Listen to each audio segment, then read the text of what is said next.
Hi guys, welcome back with another video. In today's video, I will be explaining how REME works and why you should or should not host it. Today's video is split up to 5 parts. In the first part, I will explain how the game works. In the second part, I will explain the house edge. In the third part, I will explain the bankroll requirements and the risk of ruin. In the fourth part, I will explain the hourly cost and how to make more diamond blocks and the hosting strategy basically. And the last part, I will rate the game in 5 different categories. So let's start with the first part, how the game actually works. Okay, let's start by explaining how the game actually works. If you spin higher than a dealer, you win. If you spin a tie or lower, you lose. Pretty simple. The values go like this. 0 is the highest number, then 9, then 8, then 7, all the way to 1. If you got a higher number than 9, for example 17, you take the sum, and that's your new value.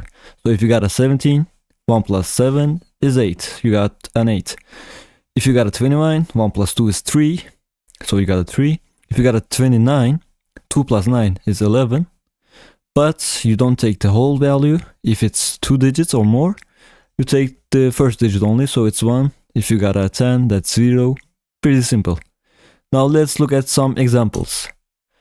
If the player spun and got a 18, so that's 1 plus 8, that's 9. And the dealer spun and got a 16, 1 plus 6, that's 7. Player has 9, dealer has 7, the player wins. If the player gets a 19, that's 1 plus 9, that's 10. So the player has a 0. And the dealer got a 4, 13, 1 plus 3 is 4. The player still wins because 0 is the highest value. And if you win with 0, you win 3x your bet. So in this case, if they bet like let's say 10 diamond blocks, they win 30 diamond blocks instead of the usual 20. Let's say the player this time gets 18 and 9, pretty good value, but the dealer also gets a 9. In this case, it's a tie, 9 against a 9. The player loses because it's a tie. Pretty simple. To my calculations, the house edge is around 2.8 to 2.7%, so pretty similar to single zero roulette. If you want to see the math behind it, I left a PDF in the description. So if you host 1000 games for 10 diamond blocks, in average you win 28 diamond blocks. That's a pretty simple math, you can do that with yourself as well. But it's not always 28 diamond blocks because only 1000 games doesn't always give the true value of the profit. But it will be around that, sometimes maybe higher, sometimes maybe lower. Sometimes you even lose in 1000 games, sometimes you win 2 BGLs, 3 BGLs in 1000 games. But in average it's 28 diamond blocks. If you host a lot and enough, you will see that in 1000 games you always win 28 diamond blocks. Now let's talk about risk of ruin and a proper bankroll. For you to host a game and not run out of diamond blocks, you need a proper bankroll so you don't go bankrupt, so you can host forever and make as much profit as possible without thinking about losing it all. If you want to maintain a 1% risk of ruin meaning you only lose all of your diamond blocks 1% of the time, you should have around 307.8 times the bet in your bankroll. This is a pretty hard number to say. Anyways, if you open, let's say, 1 diamond block per hand, you need around 3 BGLs to sustain that, so you never run out of diamond blocks. Same goes for 5, 10, 25, here are the values. Here is the simple math for it. You take the bet, multiply it by 307.8, that gives you 1% house edge. I meant risk of ruin.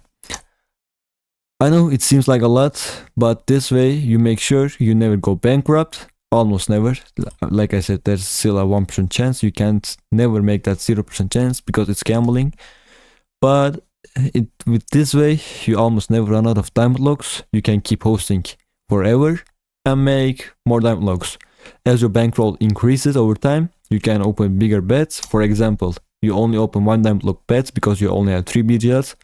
Over time, you will have 15 BGLs in let's say 2 weeks. I mean, if you keep hosting every few hours in a day, you will get to 15 pieces pretty quick. Then you can open 5 diamond lock bets. You can open 2 diamond lock bets when you have like 6 diamond lock, 6 BGLs. You can grind your way up and make more hourly and still keeping the 1% risk of ruin. Now let's finally talk about your hourly and your strategy. To calculate your hourly profit, you need to calculate the games you open per hour and the average bet you take.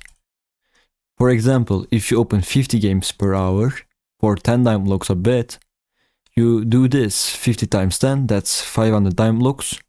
Then you multiply that by the usage, which is 2.8%. That gives you 14 diamond locks per hour. The formula is here. If you open like, let's say, less games but more bets, higher bets, you do this, then you multiply that by the usage and you get your hourly profit. Now finally, let's talk about strategy. The only strategy I can give is paying less taxes, of course. The tax massively eats your profits, so you should only pay tax when you are gonna host for at least, let's say, 7 hours. If you host less than that, you should not pay taxes, because I'm gonna show you.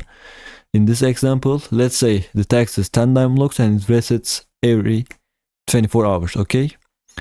If you host every day for 3 hours, your daily profit is 42 diamond locks, but you pay 10 diamond locks in taxes, so you only make 32 diamond locks daily, which comes to 224 diamond locks per week. If you host 3 days for 7 hours, which both give 21 hours per week, your daily profit is 98 diamond locks. You still pay the 10 diamond lock tax, of course, which gives you 88 diamond locks, but you only pay tax 3 times, which gives you a weekly of 264 instead of 224, which makes 4 diamond locks more for you, of course. So if you're gonna host when you have a lot of time. If you can spend like 7 hours every day, do that. If you can't spend 7 hours per day, maybe you can do 4 days for 5 hours, however you wanna do it, but I would say at least host for 3 hours, 4 hours, because otherwise your average doesn't even break even, so you lose. For example, if the daily profit was not 14, let's say your daily profit is 9 diamond locks, and you only lose 1 hour, then leave. With the 10 diamond lock reset, you make 9 diamond locks in average, so you lose 1 diamond lock, even if you host. So that would be the advice I can give you. Host more. I mean, that's pretty obvious. I mean, you know, most of you already do that, I would believe. But if you don't do that, you should do it. Anyways, now let's get into the ratings. For flexibility, I would give it an 8 out of 10, since it's a pretty popular game and you can host in almost any team. Almost any team nowadays has this game. It has a lot of players. It has a good player base. It has high rollers. So finding bets is not that hard. So I would give it an 8 out of 10 for flexibility. For finding players, I would give it a 7 out of 10, since it's much easier to find players for this game, and it only requires 1 player to start, since they play against a dealer. Instead of waiting for another player, you only need 1. So I would give it a 7 out of 10. You still face some competition from the other admins. For example, if you're in a team where REME room has 6 admins in it, you still have competition against them. But with the big player base, I would say 7 out of 10 is a pretty good rating for it. For the risk and discipline, I would give it a 3 out of 10, since it requires a lot of patience. The variance is very high and you need a big bankroll to make it profitable. But if you are a disciplined player, you know risk, you know math, I would still host this game. But if you're not disciplined, if you don't know risk management, if you don't know where to stop, I would say host another game, maybe BG, maybe Casino, maybe Beto. I don't know, but I would say REME is not for you. Finally, for profitability, I would give it a 6 out of 10. It's not as profitable as you think, because it requires a big bankroll, like almost 300 times the bet. So it's not as profitable as the bankroll requires, but in the long run, you make still good profit. And I would say even if you are in, like, let's say in Europe, you can still make a good hourly if you open good bets. So if you want to make real money by hosting REME, it could still be an option for you. I don't say it's the best game for it, but it's still an option if you can't find any other games. So overall, I would give it a 6 out of 10. REME is not a bad game to host, but there is definitely better options out there. You can make still a big profit, but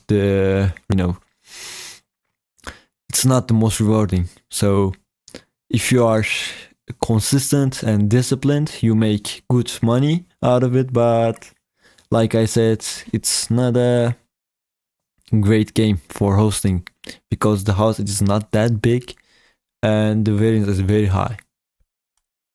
If you like the video, please subscribe and like the video if you want to see more tutorials. Like I was thinking about making a BG and casino tutorial, how to host it, the profits you can make, everything about it. If you like the video, please like. If you have any comments about it, if you disagree with me, write in the comments. I really read all of the comments. That was it for today. I hope you enjoyed it. I hope it was educational for you. Goodbye.